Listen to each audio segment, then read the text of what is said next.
Kabut selalu datang tanpa permisi di daerah Cangar. Seolah menjadi tamu tetap yang sudah terlalu akrab dengan waktu, terutama menjelang malam. Tidak peduli musim, tidak peduli cuaca sebelumnya. Begitu matahari mulai merunduk di balik punggung gunung, kabut itu turun. Tipis pada awalnya, lalu menebal pelan-pelan seperti selimut putih pucat yang menyelimuti jalanan berliku, pepohonan tua, dan bangunan-bangunan sepi di sepanjang jalur batu pacet. Di tengah jalur itu berdirilah sebuah jembatan. Biasa saja jika dilihat dengan mata telanjang. Terbuat dari beton tua dengan pagar besi yang sudah berkarat. Bentuknya lurus dan panjang, membentang di atas jurang curam yang ditumbuhi pepohonan pinus dan semak belukar. Sebelah kanan dan kirinya dipagari pagar besi rendah, yang tak lagi kokoh karena usia. Di siang hari, jembatan itu sering dilalui kendaraan dari luar kota yang menuju tempat wisata atau sekadar menembus jalur alternatif untuk menghindari kemacetan. Tapi malam hari, jembatan itu berubah wajah. Jembatan Cangar bukan sekadar jembatan. Tidak bagi mereka yang sudah lama tinggal di kaki gunung, yang telah hidup berdampingan dengan mitos dan kejadian-kejadian ganjil yang selalu terjadi di tempat itu. Ada aturan tak tertulis yang tak boleh dilanggar. Bukan karena kepercayaan buta, tapi karena terlalu banyak kejadian yang tak bisa dijelaskan. Konon, jembatan itu adalah batas antara dunia kita dan sesuatu yang tidak pernah ingin kita pahami. Sebuah gerbang kecil yang kadang terbuka, dan ketika terbuka, sesuatu dari sisi lain itu bisa keluar. Mereka yang tahu, tidak akan pernah melintasi jembatan itu setelah pukul 11 malam. Apalagi saat kabut mulai turun. Cerita-cerita telah beredar sejak puluhan tahun lalu. Ada kisah seorang sopir truk yang kendaraannya berhenti mendadak di tengah jembatan. Mesin mati, lampu padam, dan dari dalam kabut pekat ia melihat sosok tinggi berdiri di kejauhan. Tak bergerak, hanya diam mematung. Pria itu mencoba turun untuk mengecek mesin, tapi tak pernah kembali. Keesokan paginya, truk itu masih terparkir di posisi yang sama, pintu terbuka, mesin dingin, tapi sang sopir hilang seolah ditelan kabut. Ada juga cerita tentang seorang ibu yang tengah mencari sinyal telepon di jembatan, karena anaknya mengalami kecelakaan di kota. Malam itu, ia nekat berjalan ke tengah jembatan dengan ponsel di tangan, mencari satu bar sinyal untuk menelepon ambulans. Beberapa menit kemudian, sinyal berhasil muncul, tapi suaranya di ujung telepon berubah. Bukan lagi suara seorang ibu, melainkan desahan berat, diiringi suara langkah besi yang menggemakan jembatan. Suaminya yang menerima telepon hanya bisa berteriak memanggil-manggil nama istrinya, namun tak pernah mendapat jawaban. Ketika orang-orang datang mencarinya, mereka hanya menemukan ponselnya, menyala di atas pagar jembatan, dengan panggilan terakhir masih menyala selama 1 jam, tanpa ada suara apapun di seberangnya. Warga sekitar menyebutnya penunggu jembatan. Sosok yang tak bisa dilihat dengan mata biasa, kecuali jika ia menginginkannya. Sosok hitam, tinggi, tak memiliki wajah, dan berdiri diam di tengah kabut. Ia tidak mengejar, ia tidak menyerang, ia hanya menatap, dan mereka yang ditatap akan kehilangan arah. Beberapa mengatakan sosok itu adalah roh korban kecelakaan masa lalu. Tapi banyak yang percaya bahwa itu bukan arwah. Itu bukan jin.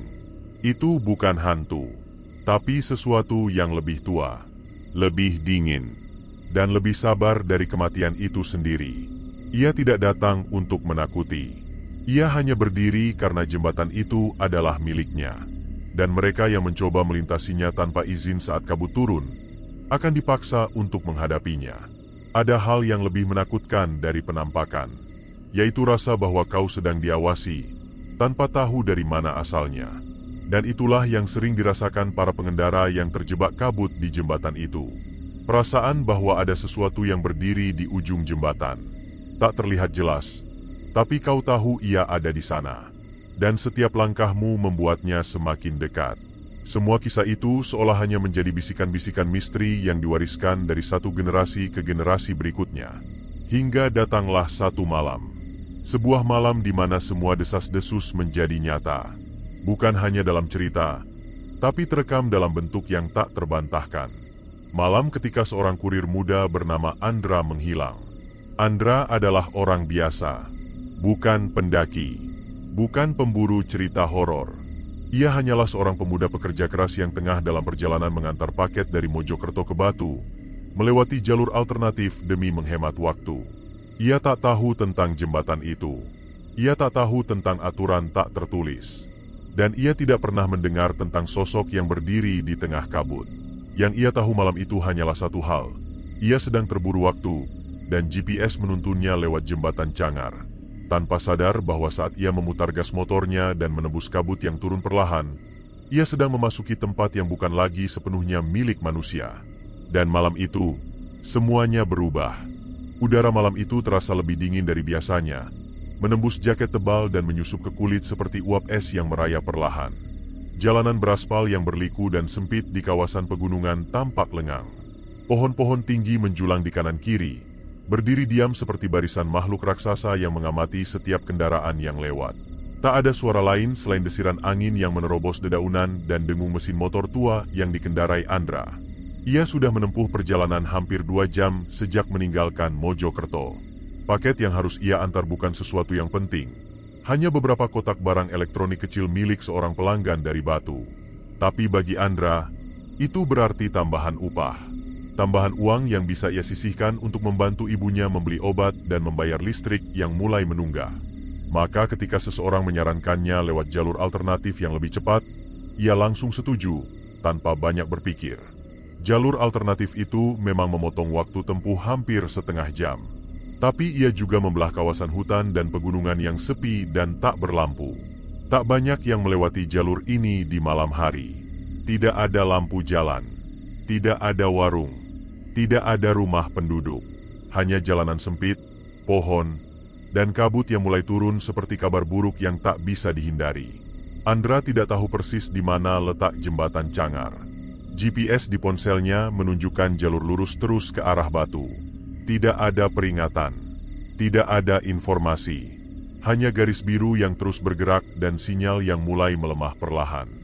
Ia merasa dingin mulai menusuk tulangnya, dan pandangannya mulai terganggu oleh kabut yang semakin menebal. Lampu motor yang menyala terang kini hanya bisa menembus beberapa meter ke depan. Sisanya hanya putih pekat seperti dinding tipis yang hidup dan bergerak. Ia melajukan motornya dengan kecepatan pelan. Bukan karena takut, tapi karena hampir tak bisa melihat jalan. Jalanan mulai terasa lebih sempit. Diapi tebing di satu sisi dan jurang di sisi lainnya. Di beberapa titik, aspal tampak retak dan tidak rata, membuat motornya berguncang halus setiap kali melintas. Di atas sana, langit tak tampak. Kabut telah mengambil alih segalanya. Andra mulai menyadari bahwa ia telah lama tidak melihat kendaraan lain melintas. Tidak ada lampu dari arah depan maupun belakang. Bahkan tak ada suara jangkrik atau burung malam. Heningnya terlalu sempurna, seperti berada dalam ruang tertutup di tengah alam liar. Seolah dunia telah berhenti bergerak. Ia melirik jam di ponsel. Pukul 1.23 dini hari. Sinyal hilang. Layar ponsel hanya menampilkan ikon GPS yang berputar-putar tak menentu. Ia menaruh kembali ponsel ke saku jaket dan menarik napas panjang, mencoba tetap tenang. Kabut semakin tebal. Bau tanah basah mulai tercium kuat. Udara menjadi lembab. Andra menggigil. Beberapa meter di depan, dari balik kabut, ia mulai melihat struktur jembatan yang samar. 2 pilar pendek yang berdiri di kanan dan kiri, dengan besi berkarat sebagai pagar. Di bawahnya, jurang tak terlihat karena tertutup kabut. Tapi Andra tahu, dari gemanya dan dari bentuk jalur yang menurun, bahwa ia tengah mendekati sebuah jembatan panjang. Ia tak tahu bahwa itulah jembatan Cangar. Ia tak tahu bahwa saat ban motornya menyentuh ujung pertama jembatan, ia telah masuk ke dalam ruang yang berbeda. Tempat yang tidak sepenuhnya berada di bawah hukum realitas biasa. Di tengah kepulan kabut, suara motornya bergema aneh. Suara knalpot yang biasa terdengar berat kini terdengar seolah dipantulkan oleh dinding tak kasat mata. Langkah-langkah roda menyentuh besi jembatan menimbulkan bunyi khas yang seperti menggema jauh. Terlalu jauh untuk ukuran panjang jembatan biasa. Beberapa detik kemudian, ia melihat sesuatu yang membuat dadanya mulai terasa sesak. Kabut yang biasanya menyebar tipis seperti selimut, kini berkumpul lebih padat di tengah jembatan. Bukan sekadar padat, tapi tampak seperti gumpalan putih tebal yang berdiri tegak. Bukan asap, bukan embun, tapi seperti sosok. Kabut yang berbentuk, memiliki tinggi, memiliki kontur samar. Andra memperlambat motornya. Lampu depan motornya menerobos kabut, tapi tidak bisa menembus gumpalan itu. Ia tak tahu kenapa jantungnya mulai berdetak cepat. Tidak ada alasan logis untuk merasa takut, tapi dadanya terasa berat, seolah ada sesuatu yang menekan dari dalam. Suasana berubah drastis. Hawa di sekelilingnya seperti turun beberapa derajat dalam sekejap. Dingin yang tadinya menusuk, kini berubah menjadi beku. Nafasnya mulai terlihat, seperti asap dari mulut orang yang berjalan di tengah salju. Ia terus melaju, perlahan. Motor melewati seperempat jembatan, lalu setengahnya. Dan tepat ketika ia melewati bagian tengah jembatan, semuanya berhenti. Mesin motor mati seketika. Lampu padam. Suara lenyap. Tak ada getaran. Tak ada angin. Andra diam. Tangannya masih menggenggam setang. Kakinya berpijak di aspal besi jembatan. Ia mencoba menekan tombol starter.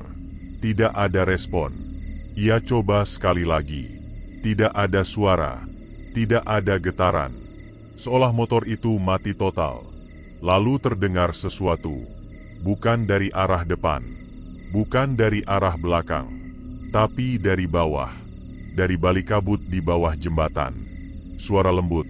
Berulang. Nyaris seperti bisikan. Tapi tidak ada kata-kata. Hanya desiran.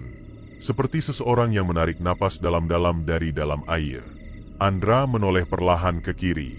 Di balik pagar besi, hanya ada kabut. Tebal, pucat, tidak terlihat apapun. Tapi suara itu semakin jelas. Dekat, mengelilingi. Ia tidak tahu bahwa malam itu ia tidak lagi sendirian. Dalam kesunyian yang tidak wajar itu, Andra berdiri mematung. Tangannya masih menggenggam setang motor yang kini seperti benda mati, tak bernyawa. Kabut di sekelilingnya semakin padat, membungkus jembatan seperti tirai putih yang menelan seluruh dunia. Ia tidak bisa melihat apapun selain kabut, pagar besi tua yang karatan, dan jalan di belakangnya yang perlahan menghilang di telan putihnya udara. Suara napas berat itu masih terdengar, menggema pelan dari arah bawah, lalu seolah berpindah ke sisi jembatan. Tidak terburu-buru, tidak kasar, hanya ritmis, dalam, panjang, dan terus berulang. Suara yang tidak seharusnya ada di tempat setenang ini. Lalu, tiba-tiba kabut di ujung jembatan mulai bergerak. Bukan terbang tertiup angin, bukan tersapu pergerakan alam, tapi seperti terbuka, terbelah perlahan, menciptakan ruang di dalamnya. Sebuah celah tipis seolah dibuka oleh tangan tak terlihat. Dari celah itu, sesuatu muncul. Awalnya hanyalah siluet, tinggi, tidak bergerak. Tak ada detail wajah atau anggota tubuh. Hanya bayangan hitam pekat yang berdiri diam di tengah kabut. Seperti batang pohon yang menjulang, tapi terlalu tegak untuk dikira batang. Ia tidak bergerak sedikit pun. Tidak bergoyang. Tidak menyatu dengan kabut. Ia berdiri seperti paku yang tertancap di tanah, menghadap langsung ke arah Andra. Andra tidak bisa mengalihkan pandangan. Matanya terkunci pada sosok itu, dan entah kenapa tubuhnya mulai sulit digerakkan. Ada sesuatu yang menekan, bukan dari luar, tapi dari dalam dirinya. Seperti rasa takut yang menumpuk terlalu cepat, terlalu berat, hingga membuat otot-ototnya lumpuh. Dari kejauhan, mata Andra mulai bisa menangkap sesuatu dari sosok itu. Meski gelap, meski kabut masih tebal, ia bisa melihat bahwa sosok itu memiliki lekukan aneh. Tubuhnya tidak simetris. Bahunya terlalu tinggi. Lehernya terlalu panjang. Dan bagian kepala tampak sedikit miring ke satu sisi, seperti sedang mendengarkan sesuatu. Tapi tidak ada wajah. Tidak ada mata. Tidak ada mulut. Hanya bayangan hitam yang tampak hidup, berdiri dengan cara yang terlalu sadar. Andra mencoba menarik napas, tapi udara seolah macet di tenggorokannya. Ia memaksa kakinya untuk mundur, tapi seperti tertahan sesuatu. Bukan karena beku atau lumpuh, tapi karena rasa terintimidasi. Ia belum pernah merasa seperti ini sebelumnya. Bukan ketakutan karena melihat sesuatu yang mengerikan, tapi ketakutan karena tahu bahwa dirinya sedang dilihat balik. Dan makhluk itu melihat jauh lebih dalam dari yang bisa ia pahami. Angin mendadak bertiup dari belakang. Bukan angin gunung biasa. Ini dingin, menusuk, dan membawa aroma yang tidak bisa dijelaskan. Seperti bau tanah basah yang sudah lama tidak disentuh cahaya. Seperti bau kayu tua yang busuk tapi kering. Dan di dalam aroma itu, ada bau lain. Seperti rambut yang terbakar. Seperti kulit yang mengelupas. Sosok itu belum bergerak. Tapi kabut di sekitarnya mulai berputar. Tipis, pelan, lalu membentuk pusaran kecil yang melingkar di sekitarnya. Dandra tidak tahu apa yang sedang terjadi. Tapi saat ia berkedip, sosok itu telah lebih dekat. Tidak ada suara langkah. Tidak ada gerakan yang bisa ditangkap. Tapi ia tahu, makhluk itu bergerak. Tiba-tiba, suara besi berderi terdengar dari bawah jembatan. Panjang, berat, seperti pagar tua yang dipaksa terbuka setelah puluhan tahun. Getarannya terasa hingga ke kaki Andra. Ia menunduk dan melihat sesuatu menghitam di sela-sela kabut bawah jembatan. Seperti tangan, panjang, kurus, dengan jari-jari yang terlalu banyak. Benda itu bergerak, memegang salah satu balok jembatan dari bawah. Kemudian satu lagi muncul, lalu satu lagi, seolah makhluk itu merangkak ke atas dari bawah jurang. Tapi tidak terburu-buru. Seperti sesuatu yang tahu bahwa ia tidak perlu tergesa. Andra terdiam. Matanya membelalak. Tubuhnya tidak bisa mundur. Suhu turun drastis. Pagar besi di sampingnya mulai mengembun. Dan embun itu langsung membeku. Uap keluar dari napasnya seperti ia berada di dalam lemari es raksasa. Saat ia kembali mengangkat kepala, sosok itu sudah berdiri tepat di tengah jembatan. Lebih dekat. Lebih jelas. Dan kini, bentuknya semakin nyata. Ia mengenakan sesuatu seperti jubah panjang. Tidak dari kain, tapi dari sesuatu yang menggantung dan basah. Jubah itu meneteskan cairan hitam ke lantai jembatan. Cairan itu mengalir, meninggalkan bekas gelap seperti minyak, tapi lebih pekat dan terasa hidup. Tangan kanan makhluk itu menggenggam sesuatu. Bukan senjata, bukan benda, tapi sesuatu yang bergerak, seperti rambut, panjang, kusut, basah. Andra tak bisa mengenali bentuknya, tapi bagian dari rambut itu tampak menggeliat pelan, seperti ada yang hidup di dalamnya. Di detik itu, suara bisikan kembali terdengar, tapi kali ini berasal dari dalam kepala Andra. Suara yang tidak berasal dari telinga, tapi muncul langsung dalam pikirannya. Seperti suara seseorang yang terlalu dekat, terlalu jelas, tapi tidak menggunakan mulut. Suara itu tidak berkata apa-apa, tidak membisikkan kalimat, hanya getaran, gelombang, rasa. Dan dari rasa itu, Andra tahu bahwa makhluk ini bukan hantu, bukan arwah penasaran, bukan sosok yang bisa ditenangkan dengan doa atau diusir dengan bacaan suci. Ini sesuatu yang tidak boleh dilihat, tidak boleh diketahui, tidak boleh diberi nama. Dan kini ia berdiri di hadapan Andra. Andra ingin berteriak, tapi tidak bisa. Ingin berbalik dan lari, tapi tubuhnya tidak merespons. Ingin berdoa, tapi otaknya seperti kehilangan semua kata. Karena dalam diam itu, Andra menyadari satu hal. Makhluk ini sudah menunggu, dan yang ia tunggu adalah dirinya. 1 detik terasa seperti menit, dan menit terasa seperti jam.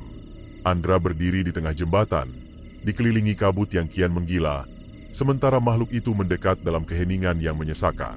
Tapi yang lebih menakutkan dari penampakan sosoknya adalah cara dunia di sekitarnya mulai berubah.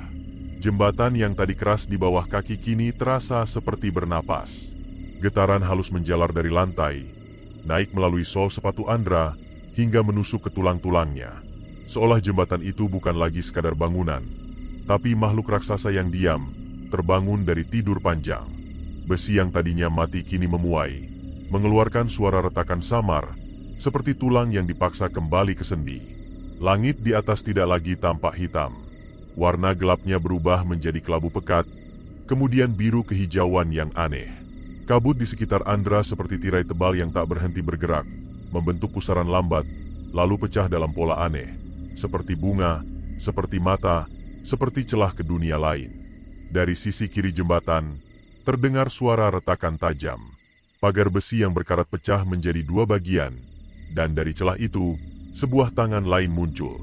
Tangannya panjang, kurus, dan jari-jarinya tajam seperti akar kering. Tangan itu tidak meraih apa-apa. Ia hanya menggantung di udara. Diam. Lalu diikuti tangan lain, dan tangan lain lagi. Semuanya keluar dari sisi jembatan seperti rumput liar tumbuh dari celah bebatuan. Andra merasa pusing. Kepalanya berdenyut. Ruang sekitarnya mulai terasa miring. Ia menatap motornya yang kini seperti memanjang. Tubuhnya tampak meregang dalam pandangan matanya. Objek di sekitarnya mulai berubah bentuk. Pagar jembatan yang lurus kini melengkung seperti tali yang ditarik. Jalanan yang tadi datar kini terasa naik turun, seperti gelombang laut yang tak berhenti bergerak. Waktu seolah tak lagi linier. Andra melihat bayangannya sendiri berdiri di sisi jembatan. Bukan pantulan, tapi seperti dirinya di masa lain. Berdiri diam, menatap balik arahnya dengan wajah kosong, mata yang hitam seluruhnya, dan darah menetes dari dahi. Kabut kembali menggulung. Dari arah ujung jembatan, suara jeritan samar terdengar. Bukan suara wanita, bukan suara pria, tapi sesuatu yang terlalu banyak suara dalam satu nada. Jeritan itu bergetar, lalu menghilang tiba-tiba, digantikan oleh suara seperti langkah kaki, tapi tidak datang dari satu arah. Langkah itu terdengar dari atas jembatan, dari bawah, dari samping, dari dalam dada. Andra mencoba menutup telinganya, tapi suara itu tetap terdengar. Ia mulai menangis. Air matanya mengalir bukan karena takut, tapi karena tubuhnya tidak tahu lagi cara lain untuk bertahan. Lalu, sosok itu, makhluk dalam jubah basah dan rambut panjang yang menggeliat, membungkuk pelan. Gerakannya tidak normal, tidak seperti manusia. Bungkukannya bukan ke depan, tapi seperti melipat tubuhnya ke arah samping. Dan dari dalam jubahnya, sesuatu jatuh ke lantai jembatan. Benda itu adalah wajah. Wajah manusia, terbuat dari kulit, basah, meneteskan darah, dengan mata masih terbuka. Wajah itu menatap Andra, dan berkedip. Perlahan, kabut di sekitar Andra mulai bergerak cepat, seperti pusaran air yang terbuka di tengah lautan, menarik segalanya ke tengah. Motornya terseret ke arah tepi jembatan. Batu-batu kecil berguling, tersedot ke dalam kabut. Udara mengisap napasnya. Dan Ra ingin berlari, tapi langkah pertamanya seperti diinjak ribuan tangan kecil. Ia mencoba menerobos, tapi setiap gerakan seperti dihentikan oleh udara yang kental. Di kejauhan, jembatan mulai memanjang. Tidak secara logika, tapi dalam pandangannya, jembatan yang tadi hanya beberapa puluh meter kini seperti membentang tak berujung. Pilar-pilar besi muncul dari kabut, berdiri berderet tanpa henti, membawa Andra ke dunia yang bukan milik manusia. Langit pecah, bukan oleh petir, tapi oleh sesuatu yang turun dari atas. Makhluk lain, lebih besar, lebih gelap, tidak berbentuk, hanya seperti bayangan cair yang melayang, menatap jembatan dengan mata yang tak bisa dihitung. Andra berteriak dalam hati, tapi suaranya ditelan ruang. Dan dalam kehampaan itu, ia menyadari satu hal. Ia sedang diserap ke dalam sesuatu, ke dalam ruang yang hanya terbuka bagi mereka yang melintas saat yang salah, di waktu yang keliru, di tempat yang terlupakan. Sosok di tengah jembatan mulai membuka jubahnya perlahan. Tidak terburu-buru. Di balik jubah itu, bukan tubuh, tapi lorong. Gelap, berputar, bergerak, seolah siapapun yang menatap akan tersedot ke dalamnya. Andra tak bisa berpaling. Matanya terpaku, dan ketika lorong itu terbuka penuh, ia seperti terbang, bukan ke depan, tapi ke dalam sesuatu yang tidak memiliki nama. Kabut pagi di kawasan Cangar turun begitu tebal, jauh lebih pekat dari biasanya. Warga yang biasa melintasi jalur itu sejak dini hari memilih menunda perjalanan. Mereka tahu, ketika kabut di kawasan jembatan itu terlalu rapat, ada sesuatu yang lebih dari sekadar udara dingin. Salah seorang pedagang keliling yang biasa lewat jalur itu pagi-pagi terhenti di sisi jalan. Di tengah kabut, ia melihat sebuah motor tergeletak di tengah jembatan, berdiri miring dengan standar samping yang tidak sempurna. Lampunya masih menyala, mesinnya dingin. Tidak ada siapa-siapa di sekitar. Tidak ada suara, tidak ada jejak. Hanya motor itu yang seolah ditinggalkan dalam sekejap mata. Saat warga mulai berdatangan, satu demi satu mulai menyadari keanehan. Tidak ada bekas ban selain motor itu. Tidak ada jejak kaki. Tidak ada suara burung atau hewan liar. Bahkan angin pun tak lagi berani menyentuh permukaan jembatan. Warga yang mengenal jenis motornya langsung tahu, itu milik Andra. Sosok pemuda yang sehari sebelumnya mengabari teman-temannya hendak menjelajah kawasan Cangar malam hari untuk mencari konten seperti yang biasa ia lakukan. Tapi pagi ini, ponselnya tidak aktif. Akunnya sunyi. Dan keberadaannya seperti tercabut dari dunia. Pencarian segera dilakukan. Polisi, relawan, bahkan tim SAR turut menelusuri jurang dan hutan di sekitar jembatan. Drone diterbangkan. Anjing pelacak dilepas. Tapi hasilnya nihil. Tidak ada jejak keberadaan manusia. Tidak ada bau. Tidak ada suara. Yang ditemukan hanya satu. Helm Andra yang pecah, tergeletak di bawah salah satu tiang jembatan, tepat di antara celah-celah batu. Dan lebih aneh lagi, bagian dalam helm itu basah.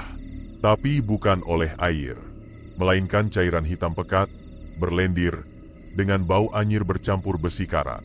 Saat malam kedua tiba, beberapa petugas yang berjaga mulai mengalami gangguan. Salah satu dari mereka mengaku melihat siluet seseorang berdiri di tengah kabut, hanya beberapa meter dari pagar jembatan. Namun saat disorot senter, sosok itu menghilang, dan lampu senter langsung mati seperti habis baterai. Keesokan harinya, suara-suara aneh mulai terdengar dari rekaman kamera CCTV portable yang dipasang tim SAR. Bukan suara langkah, bukan suara manusia, tapi gumaman dalam bahasa asing yang tak dikenali. Suara itu muncul selama 17 detik, lalu menghilang. Namun setiap kali diputar ulang, gumaman itu berubah. Seperti tidak pernah terdengar sama 2 kali. Tak lama, sinyal di sekitar jembatan menjadi kacau. Alat komunikasi kehilangan fungsi. GPS kehilangan akurasi. Bahkan jam digital di tangan salah satu petugas tiba-tiba mundur 2 jam, lalu berhenti total. Pencarian dihentikan setelah 7 hari. Dinyatakan sebagai kasus hilang biasa. Tapi semua yang pernah menyentuh motor Andra mengaku mengalami gangguan setelahnya. Mimpi buruk yang berulang, suara-suara bisikan saat sendirian, dan rasa dingin yang muncul tiba-tiba di dalam rumah. Seperti angin dari luar masuk meski semua jendela tertutup. Dan yang paling aneh, adalah ponsel Andra. 3 minggu setelah ia hilang, akun Instagramnya memposting sebuah foto. Gelap, kabut, dan samar-samar tampak jembatan Cangar dalam bidikan kamera. Tidak ada caption, tidak ada lokasi. Tapi waktu unggahan tercatat pada pukul 3.33 dini hari, waktu di mana kabut di jembatan diakini paling tebal dan paling berbahaya. Komentar membanjiri akun itu. Tapi beberapa jam kemudian, unggahan itu hilang. Akun Andra langsung menghilang dari sistem. Seolah tidak pernah ada. Bahkan dalam pencarian menggunakan nomor ponsel, semua data terhapus. Pihak keluarga melaporkan kejadian ini, namun tidak ada penjelasan logis. Mereka hanya diberi satu penjelasan dari seorang pemuka adat setempat yang berkata dengan suara bergetar, jembatan itu tidak selalu di tempat yang sama. Kadang dia membuka pintu untuk yang terpilih. Bukan karena kesalahan, tapi karena waktunya sudah tiba. Kini, setiap malam Jumat Kliwon, warga sekitar menutup jalur jembatan Cangar mulai pukul 10 malam. Bukan karena takut kecelakaan, tapi karena percaya. Jembatan itu menunggu. Dan siapapun yang lewat dalam waktu yang salah, akan menjadi bagian dari kisah yang tak bisa kembali. Setelah hilangnya Andra, suasana kota itu mulai berubah. Warga yang semula tenang kini sering merasa gelisah, terutama mereka yang pernah berhubungan langsung dengan jembatan Cangar. Kejadian yang berlangsung di jembatan itu seolah menanamkan rasa takut yang meresap dalam-dalam, meninggalkan bekas yang tak bisa dihapus. Dika, sahabat Andra yang paling dekat, mulai merasakan keanehan sejak beberapa hari setelah kejadian tersebut. Hal pertama yang ia perhatikan adalah perasaan seolah-olah ia sedang diawasi, bahkan saat berada di rumahnya yang sepi. Terkadang, ketika ia sedang sendirian di ruang tamu, terdengar suara langkah kaki yang tidak jelas sumbernya. Suara itu selalu terdengar hanya beberapa detik setelah ia menoleh. Namun tak ada siapapun di sekitarnya. Pada malam pertama ia merasakan hal itu, ia berusaha mengabaikannya. Namun pada malam kedua, suara itu terdengar lebih jelas. Langkah kaki yang seolah mengikuti setiap gerakannya. Ketika ia berbalik, tidak ada apapun, hanya bayangan di sudut ruangan yang semakin gelap. Dika mulai merasa tidak nyaman berada di rumah. Rasa takut yang tak bisa dijelaskan muncul, dan setiap kali ia tidur, mimpi buruk datang menyertainya. Dalam mimpinya, ia berdiri di atas jembatan Cangar, hanya beberapa meter dari pagar yang rusak. Kabut tebal menutupi sekelilingnya, membuat jarak pandangnya sangat terbatas. Di hadapannya, sosok Andra muncul. Wajahnya kosong, seperti seseorang yang telah lama mati. Matanya melotot, namun tak ada kehidupan di dalamnya. Wajah itu memandang Dika dengan ekspresi kosong yang tak bisa dijelaskan. Setiap kali Dika mencoba mendekat, sosok Andra mundur perlahan, tetapi tetap mengawasi dengan tatapan yang seakan mengikatnya. Setiap detik terasa seperti berjam-jam. Udara semakin dingin, dan kabut semakin tebal. Tanpa Dika sadari, sosok Andra terus bergerak, mengikuti tiap gerakannya. Dika terbangun dengan keringat dingin membasahi seluruh tubuhnya. Namun, mimpi itu terus berulang. Setiap malam, sosok Andra yang terdistorsi itu datang menghampirinya, mengikuti setiap langkahnya, menunggu dengan penuh kesunyian. Pada malam ketiga, Dika memutuskan untuk menonton video yang terakhir kali diunggah oleh Andra. Video itu masih ada di akun sosial media Andra yang kini sudah tidak aktif. Ketika ia menonton video itu, Dika merasa ada yang tidak beres. Dalam video tersebut, Andra tampak sedang merekam perjalanan malamnya menuju jembatan Cangar, tertawa sambil berbicara tentang petualangannya. Namun, ketika kamera menyorot ke belakang, ada bayangan yang bergerak sangat cepat. Dika tidak langsung mengerti, tetapi ada sesuatu yang aneh. Bayangan itu, meski tampak seperti sosok manusia, bergerak dengan cara yang tidak wajar, lebih cepat dari yang bisa dicapai oleh manusia biasa. Ketika kamera kembali mengarah ke depan, Andra masih tertawa, tetapi ekspresi wajahnya mulai berubah menjadi cemas. Tanpa alasan yang jelas, perasaan cemas itu ikut meresap dalam hati Dika. Sejak saat itu, Dika merasa seolah dirinya tidak pernah benar-benar sendirian. Setiap kali keluar rumah, ia merasa ada yang mengikutinya, ada yang memperhatikannya. Tidak ada jejak kaki, tidak ada suara. Namun, perasaan itu sangat jelas, seperti ada bayangan yang selalu ada di dekatnya, tanpa bisa dilihat secara kasat mata. Ketika Dika mencoba menghubungi teman-temannya, ia mengetahui bahwa mereka semua mulai mengalami hal yang sama. Mimpi buruk, rasa terpantau, dan bayangan yang mengikuti gerakan mereka. Setiap kali mereka berbicara tentang Andra, kabut tebal tiba-tiba muncul, meski cuaca tidak menunjukkan tanda-tanda hujan atau kabut. Suasana semakin mencekam, dan perasaan takut itu semakin merayap, merasuk hingga ke dalam setiap sudut hidup mereka. Dika merasa tertekan. Tidak ada yang bisa dijelaskan tentang apa yang sedang terjadi. Segala sesuatu yang ia lakukan, setiap langkah yang ia ambil, seolah diikuti oleh entitas yang tidak terlihat. Sesuatu yang ada di luar kendali mereka. Pada malam-malam tertentu, lampu-lampu di rumahnya mulai berkedip dengan sendirinya. Tidak ada angin, tidak ada penjelasan logis. Cahayanya hanya padam, kemudian menyala kembali, seperti ada yang mengendalikan semuanya. Satu hal yang Dika tidak bisa lupakan adalah pesan yang dikirimkan kepada teman-temannya. Pesan yang hanya berisi gambar hitam pekat.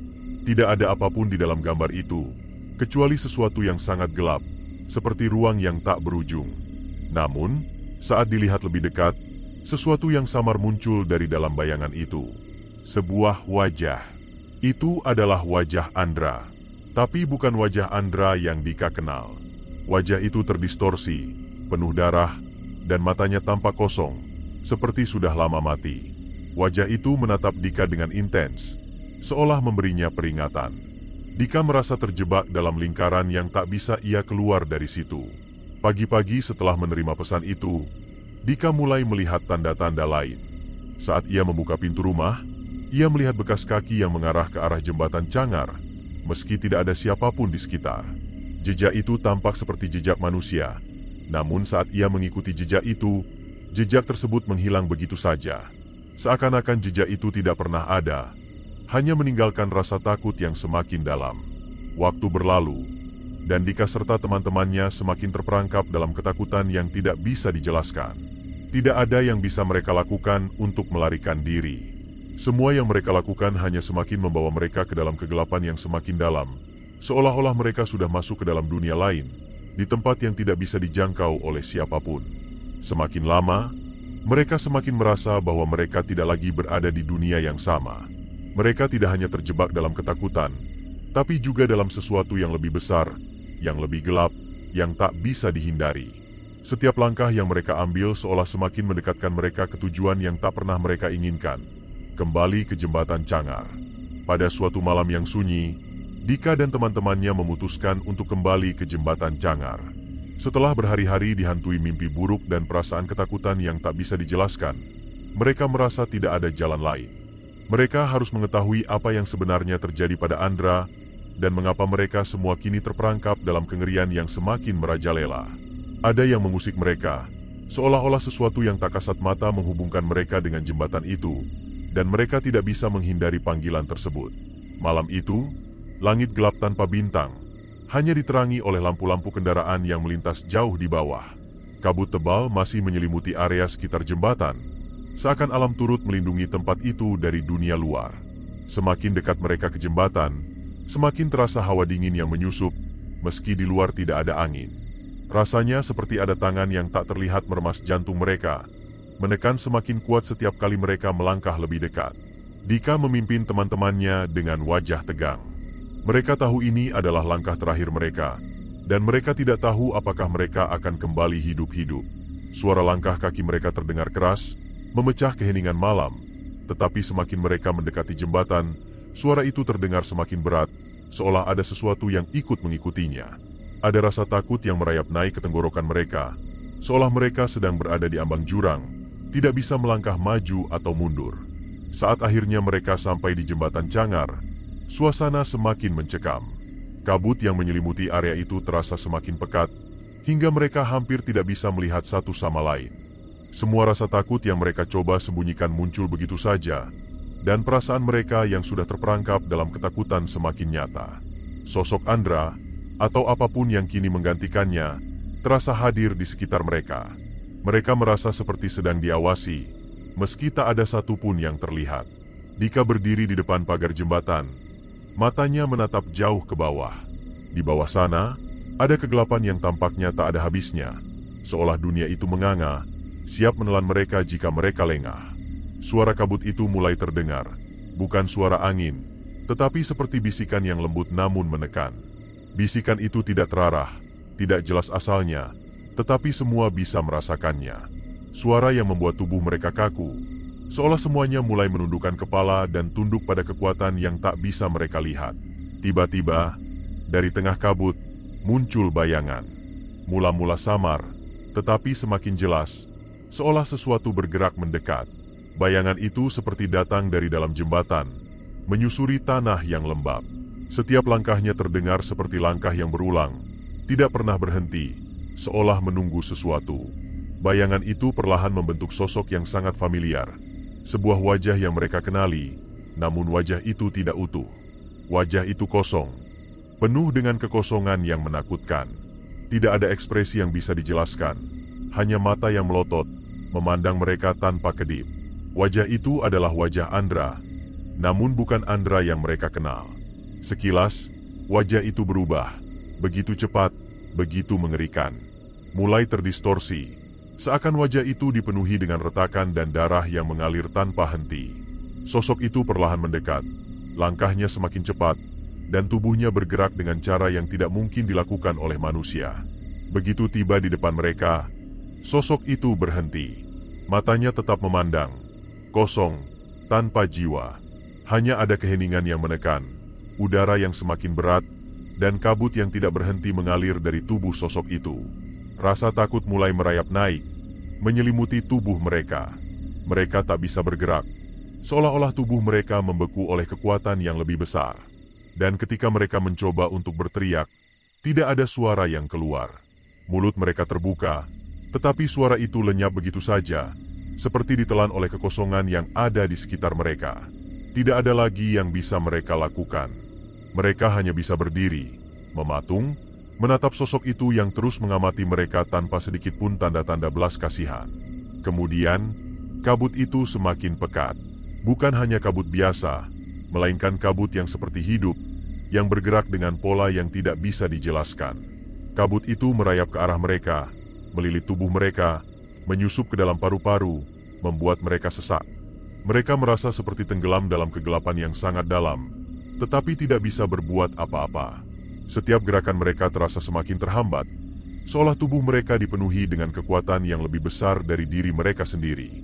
Dalam ketakutan yang mencekam, mereka akhirnya menyadari bahwa mereka telah terperangkap di tempat yang sangat berbeda. Jembatan itu bukan hanya sebuah tempat, tetapi sebuah titik pertemuan antara dunia mereka dan dunia lain.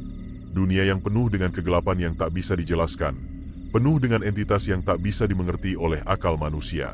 Setiap langkah yang mereka ambil untuk mendekati tempat itu, membawa mereka semakin jauh dari kenyataan yang mereka kenal. Sekarang mereka mengerti, mereka tidak hanya mencari jawaban atas hilangnya Andra. Mereka mencari untuk mengetahui apakah mereka bisa keluar hidup-hidup dari tempat ini.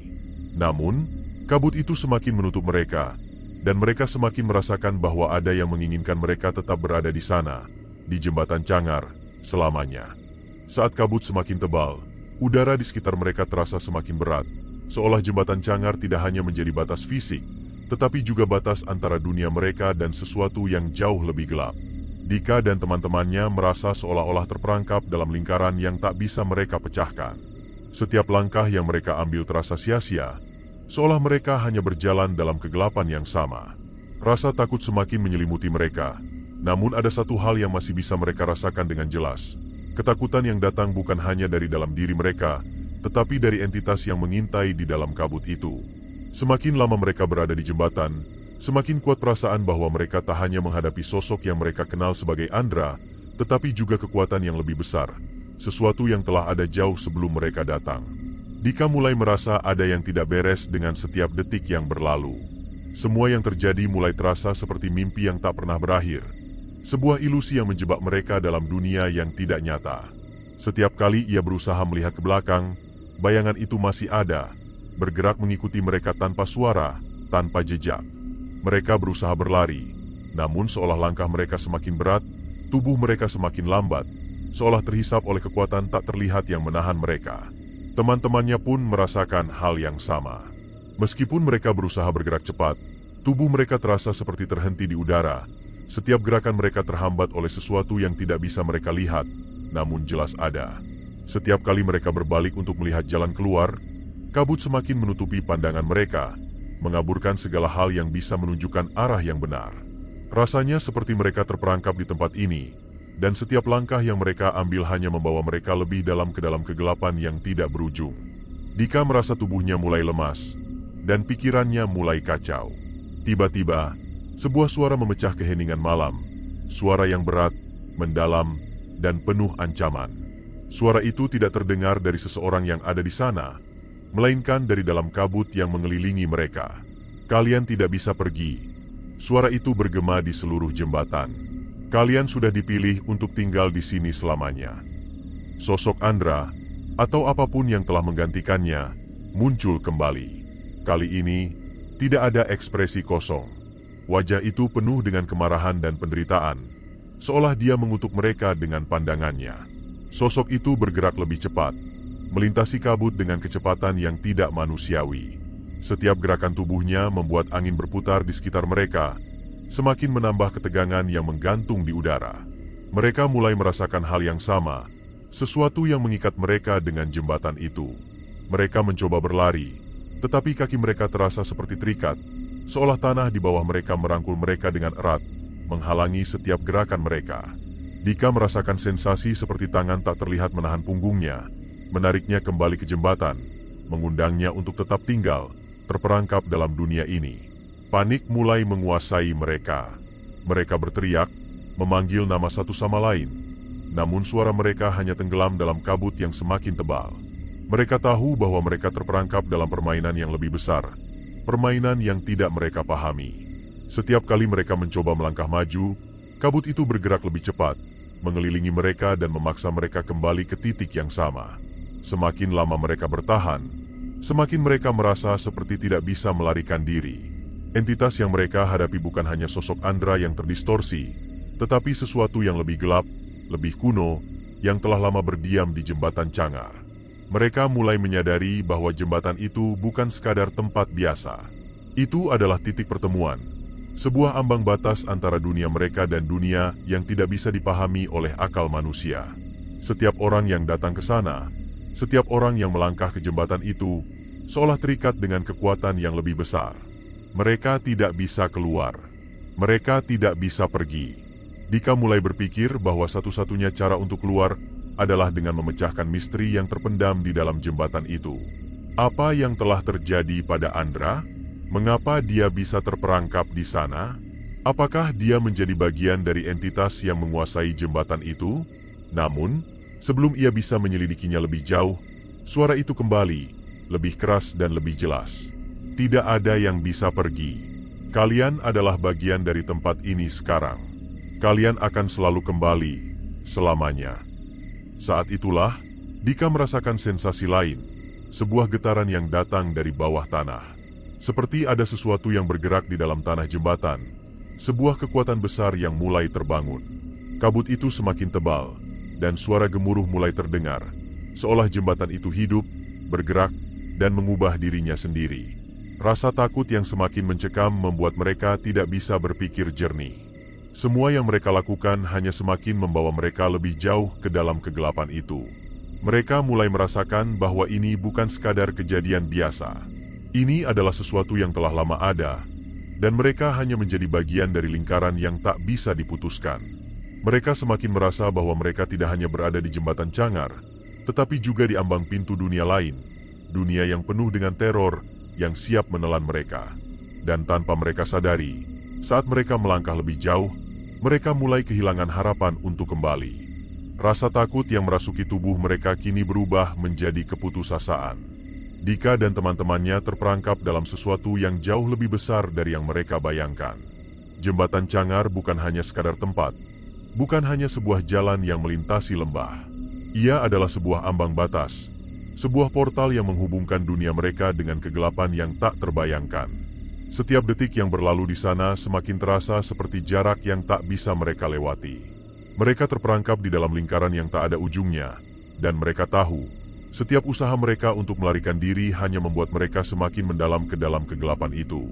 Kabut yang menyelimuti mereka semakin pekat, udara semakin berat dan sesak, seolah napas mereka dirampas perlahan-lahan. Suara bisikan yang mengganggu di sekitar mereka mulai terdengar semakin jelas, seperti gema dari dunia lain yang tidak mereka kenal. Bisikan itu kini bukan lagi sekadar suara kabut yang terdengar samar, melainkan suara yang penuh dengan amarah dan penderitaan. Suara itu terdengar seperti ratusan, bahkan ribuan makhluk yang terperangkap di dalam jembatan, menangis dalam keputusasaan yang tak terpermanai. Dika berlari, mencoba untuk keluar dari lingkaran kegelapan yang semakin mencekam, tetapi langkah kakinya terasa seperti ditarik kembali. Di hadapannya, kabut mulai membentuk sosok, bukan sosok manusia, tetapi lebih mirip bayangan hitam yang bergerak mengikuti setiap gerakannya. Sosok itu bukan hanya mengintai dari jauh, tetapi kini sudah sangat dekat, hampir menyentuh kulitnya. Sesosok bayangan dengan mata yang memancarkan cahaya merah, bercahaya seperti bara api yang siap membakar mereka hidup-hidup. Teman-temannya, yang sudah kehilangan harapan, mulai terjatuh satu persatu, tubuh mereka lunglai, seolah beban yang ada di dunia ini terlalu berat untuk ditanggung. Mereka merasakan sesuatu yang tak terlukiskan menggerogoti mereka, sesuatu yang tidak bisa mereka lihat, tetapi bisa mereka rasakan. Suatu rasa haus yang mendalam akan kegelapan, yang mengajak mereka untuk menyerah dan menjadi bagian dari kegelapan itu selamanya. Dika, yang hampir tidak bisa lagi bergerak, merasa tubuhnya semakin lemas. Ia tidak tahu apakah itu karena ketakutan atau karena pengaruh dari entitas yang semakin menguasai jembatan. Namun, satu hal yang pasti, sesuatu sedang menggerogoti jiwanya, dan itu bukan hanya berasal dari ketakutannya, tetapi juga dari kekuatan yang jauh lebih besar, yang kini mengendalikan tubuh dan pikirannya. Ia mulai melihat bayangan lain, wajah-wajah yang terdistorsi, mirip dengan wajah Andra, tetapi lebih banyak, lebih mengerikan.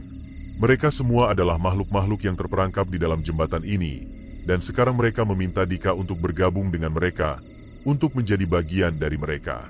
Bayangan-bayangan itu mulai merapat, membentuk lingkaran di sekeliling Dika dan teman-temannya. Setiap langkah yang mereka coba untuk ambil, hanya membawa mereka lebih dalam ke dalam lingkaran itu. Mereka tak bisa berteriak. Mereka tak bisa melarikan diri. Setiap gerakan mereka terasa sia-sia, karena jembatan itu bukan sekadar sebuah tempat. Ia adalah makhluk hidup, yang bergerak, bernafas, dan memeluk mereka dengan kegelapan yang tidak bisa diterima oleh akal. Dika melihat wajah Andra, kali ini bukan lagi wajah yang penuh dengan kemarahan, melainkan wajah yang sangat kosong, seperti wajah yang telah kehilangan segalanya, segala harapan, segala identitas. Wajah itu hanya menatapnya tanpa ekspresi, seolah mengatakan bahwa ini adalah takdir mereka. Mereka telah datang terlalu jauh. Mereka telah menjadi bagian dari sesuatu yang tak bisa mereka lawan, sesuatu yang tidak bisa mereka lari dari itu. Mereka adalah bagian dari cerita ini, sebuah cerita yang berulang tanpa henti, sebuah cerita yang akan terus ada selama jembatan itu ada. Ketika Dika menoleh ke sekelilingnya, ia melihat teman-temannya mulai menghilang, bukan dalam arti fisik, tetapi lebih dalam arti kehadiran mereka yang perlahan lenyap, seolah mereka tak pernah ada di sini. Bayangan mereka mulai menyatu dengan kabut, menjadi satu dengan entitas yang menguasai jembatan. Mereka tak bisa bergerak, tak bisa berbicara, dan tak bisa berpikir. Mereka hanyalah bagian dari kegelapan ini, terperangkap dalam lingkaran tanpa akhir. Tapi Dika tidak bisa menerima itu. Meskipun tubuhnya semakin lemah dan pikirannya semakin kacau, ia merasakan ada satu hal yang masih bisa ia lakukan, berjuang untuk keluar dari tempat ini. Dalam keputusasaan, ia mencoba untuk memanggil nama teman-temannya, tetapi suaranya tetap tidak keluar. Ia hanya bisa mengingat hal-hal baik tentang hidupnya, kenangan indah yang telah lama terlupakan. Ia ingat bagaimana ia pernah tertawa bersama mereka, bagaimana mereka pernah berbagi mimpi dan harapan. Semua kenangan itu kini terasa seperti kenangan yang sangat jauh, tetapi di saat yang sama, sangat dekat. Kenangan itu adalah satu-satunya hal yang bisa ia pegang, satu-satunya hal yang bisa ia percaya. Dengan sisa tenaga yang ada, Dika berlari, mencoba menembus kabut yang semakin pekat. Langkahnya terasa semakin berat, namun ia terus maju, meskipun tahu bahwa setiap langkahnya hanya membawa dia lebih dalam ke dalam kegelapan itu. Dan ketika ia merasa hampir putus asa, sebuah cahaya muncul. Sebuah cahaya yang tidak bisa dijelaskan, tetapi cukup untuk menerangi sebagian besar kabut yang mengelilinginya. Dika memandang cahaya itu, berharap itu adalah jalan keluar dari kegelapan yang mengikatnya. Namun, sebelum ia bisa mendekati cahaya itu, suara yang dalam dan mengerikan kembali terdengar. Tidak ada jalan keluar. Dengan kalimat itu, semua harapan Dika terkubur dalam kegelapan yang lebih dalam. Ia tahu, mereka terperangkap di tempat ini selamanya. Dika berdiri diam, tubuhnya terhuyung di tengah kabut yang semakin menebal. Pandangannya kabur, matanya terasa berat, dan napasnya semakin tersengal. Cahaya yang sempat ia lihat perlahan menghilang, digantikan oleh kegelapan yang menelan seluruh ruang di sekelilingnya. Semua suara itu, semua bisikan dan gema yang mengerikan, menghilang menjadi hening yang lebih menakutkan dari suara apapun.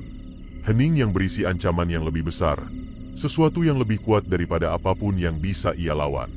Bayangan-bayangan yang mengelilinginya mulai membentuk satu entitas yang lebih besar, lebih mengerikan.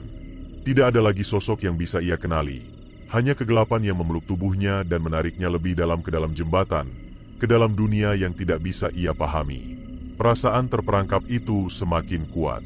Ia tidak bisa berteriak, tidak bisa menggerakkan tubuhnya. Semua yang ada di dalam dirinya terasa hilang. Segala kenangan indah yang pernah ada dalam hidupnya kini mulai pudar, seolah-olah ia tidak pernah hidup sama sekali. Di hadapannya, sosok yang paling mengerikan muncul, bukan hanya Andra yang dulu ia kenal, tetapi sesuatu yang lebih mengerikan. Wajah yang terlihat seperti wajah manusia, namun tidak lagi manusia. Wajah itu penuh dengan kerutan, kulit yang tampak mengelupas, dan mata yang kosong, seolah tak memiliki kehidupan. Wajah itu menatap Dika dengan tatapan yang penuh penyesalan, kesedihan, dan kekosongan yang sangat dalam. Sosok itu berbicara, namun tidak ada suara yang terdengar, hanya gerakan bibir yang perlahan. Dika merasa semakin rapuh. Dia ingin berteriak, ingin berlari, tetapi tubuhnya seakan terikat di tempatnya. Waktu menjadi sangat relatif, berjalan sangat lambat, seolah semua yang ia hadapi adalah mimpi buruk yang tak berujung. Setiap detik terasa seperti selamanya. Dia tahu, dunia ini tidak akan membiarkan dia pergi begitu saja. Tidak ada jalan keluar. Semua jalan telah tertutup oleh kabut, oleh kegelapan, oleh kekuatan yang menguasai jembatan itu. Saat itu, ia menyadari satu hal yang lebih mengerikan daripada semuanya. Mereka tidak hanya terperangkap di dalam kabut, di dalam jembatan. Mereka telah menjadi bagian dari kisah ini. Mereka adalah bagian dari cerita yang tak berujung. Sebuah lingkaran yang akan terus berputar tanpa ada yang tahu kapan akhirnya. Mereka adalah para pelancong yang terperangkap dalam takdir jembatan Cangar, tak bisa melarikan diri, tak bisa kembali ke dunia yang mereka kenal. Di sekelilingnya, teman-temannya yang sudah lama kehilangan semangat, perlahan menghilang menjadi bayangan. Mereka bukan lagi teman-temannya yang pernah ia kenal, tetapi bagian dari makhluk yang menghuni jembatan itu. Mereka adalah makhluk-makhluk yang terperangkap dalam kegelapan ini, tak bisa keluar, dan tidak akan pernah kembali. Dika merasa tubuhnya mulai kehilangan bentuk. Perlahan-lahan ia merasa dirinya menyatu dengan kegelapan, dengan kabut, dan dengan dunia ini. Namun, sebelum ia benar-benar tenggelam dalam kegelapan, sebuah suara yang sangat dalam dan berat terdengar di dalam dirinya. Suara itu seperti datang dari kedalaman jembatan, seolah berasal dari tanah tempat jembatan itu dibangun. "Kamu sudah memilih untuk tetap tinggal," suara itu bergema di dalam pikirannya. "Sekarang, kamu adalah bagian dari kami. Tak ada yang bisa melarikan diri dari takdir ini." Dengan kata-kata itu, Dika merasa segalanya berakhir. Tidak ada lagi keinginan untuk melawan. Tidak ada lagi upaya untuk kembali. Semua kenangan, semua harapan, semua perjuangan yang ia lakukan, semuanya hanya menjadi bagian dari kisah yang akan terus berulang. Dan saat itu, Dika tahu, dia, teman-temannya, dan semua yang pernah berada di jembatan itu, kini menjadi bagian dari kisah yang tak pernah berakhir, kisah yang akan terus mengundang mereka kembali, selamanya. Kabut itu semakin menyelimuti tubuhnya, menutupi wajahnya, dan akhirnya menelan semua yang ada dalam dirinya. Dika, seperti teman-temannya, hilang menjadi bagian dari kegelapan, menjadi bagian dari sejarah jembatan Cangar yang tak pernah terlupakan. Jembatan itu tetap berdiri, seolah tak pernah ada yang mengganggu kedamaian kegelapan yang ada di bawahnya. Kabut terus melayang, membawa mereka yang baru datang, yang tak tahu apa yang menanti di ujung jalan mereka. Cerita ini, kisah ini, akan terus berlanjut, dengan orang-orang baru yang tak tahu apa yang menanti mereka di bawah langit yang sama. Jembatan Cangar tetap berdiri, dan kisahnya, kegelapannya, akan terus mengundang mereka yang tak tahu bahaya yang menanti.